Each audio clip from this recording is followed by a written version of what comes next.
Et il faut avouer que le rap n'est pas vraiment mon style de prédilection.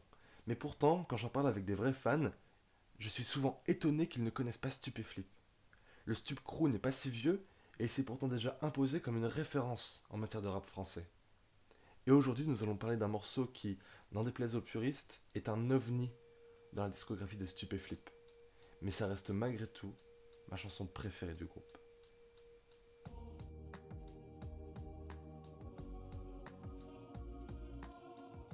Et aujourd'hui, nous allons parler de la chanson Nancy.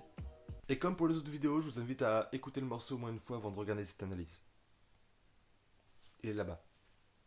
Je vous laisse quelques secondes. Il faut savoir que cette chanson n'a jamais été jouée en live. Et pour cause, Stupéflip possède un univers bien à eux, composé de personnages, de mythes et de petites histoires. Mais cette chanson ne rentre pas du tout dans ce registre. C'est la première fois dans l'histoire du crew que le fondateur ne chante pas en tant que King Ju, mais en tant que Julien Barthélémy. Dans cette chanson qui traite de rupture, le chanteur est vrai, il est sincère. Le monde était à nous, maintenant il est à personne.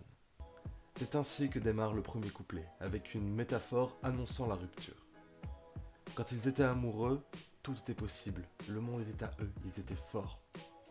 Depuis qu'ils ne sont plus ensemble, le monde ne leur appartient plus. Il part à la dérive, c'est le chaos. Il va ensuite dédramatiser la situation en évoquant l'effet Larsen. L'effet Larsen est un phénomène physique qui va se produire par exemple lors d'un concert.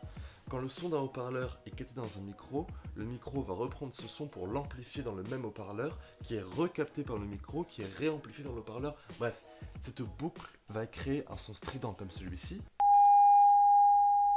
et qui va intervenir jusqu'à la destruction du haut-parleur. Ici, la métaphore de Larsen désigne la reconquête de son amour. Il n'y aura pas de Larsen. Il montre donc qu'il ne va pas chercher à reconquérir son amour encore et encore, jusqu'à ce que lui-même craque d'avoir tout tenté. Il va ensuite faire une deuxième métaphore que je trouve encore plus belle. Il va décrire sa relation et sa rupture comme un pacemaker. Rappelons que le pacemaker est un appareil que l'on met au fond du cœur et qui va relancer celui-ci quand il ne bat plus assez vite. Mais reste-t-il au moins de l'espoir à King Ju ? Eh ben non, ses espoirs sont enfermés à triple tour dans une banque. Ses espoirs de reconquête avaient énormément de valeur pour lui.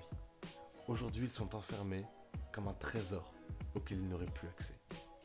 Ensuite, nous passons au refrain qui commence par « Est-ce que ça va ? Comment c'est ta vie ?» Le plus drôle avec cette phrase, c'est qu'on peut la comprendre dans ce sens-là, mais également dans ce sens-là. Est-ce que ça va commencer ta vie ? Comme si, après la rupture, Nancy allait vraiment commencer à vivre sa vie, car lui ne la vit plus vraiment. Dans le deuxième couplet, Stupéflip joue avec les mots et leur compréhension. Dans ce passage, les mots en rouge sont passés à l'envers, si bien qu'ils sont totalement incompréhensibles. Cela montre que dans la tête de King Ju, les lieux, les paroles de Nancy, tout est flou. Tout est incompréhensible. Mais cela montre surtout qu'elle aurait pu dire n'importe quoi d'autre, cela ne change rien au fait que King Ju ne comprenne pas pourquoi elle n'est plus avec lui. Et enfin, la chanson se termine sur cette dernière phrase. Quelle est la différence entre toi et moi ? C'est que moi je compte encore les jours et toi je sais bien que tu les comptes pas. Ici, King Ju compte les jours depuis qu'elle est partie. Il est toujours amoureux d'elle et son absence le fait souffrir. Mais il montre également que le plus dur n'est pas la séparation en elle-même. C'est le fait de savoir qu'aujourd'hui, il n'est rien pour elle, alors qu'elle est tout pour lui. Je vous remercie d'avoir suivi cet épisode avec moi. Si ça vous a plu, qu'on parle de chanteurs un peu plus récents, n'hésitez pas à me le dire dans les commentaires et à partager autour de vous. Et surtout, si tu te sens à bout ou si tu as pris des coups, écoute le Stupéflip Crew. Je crois qu'avoir envie de réaliser un rêve, c'est le talent. Et tout le restant, c'est de la sueur, c'est de la transpiration, c'est de la discipline. L'art, moi, je sais pas ce que c'est. Les artistes, je connais pas.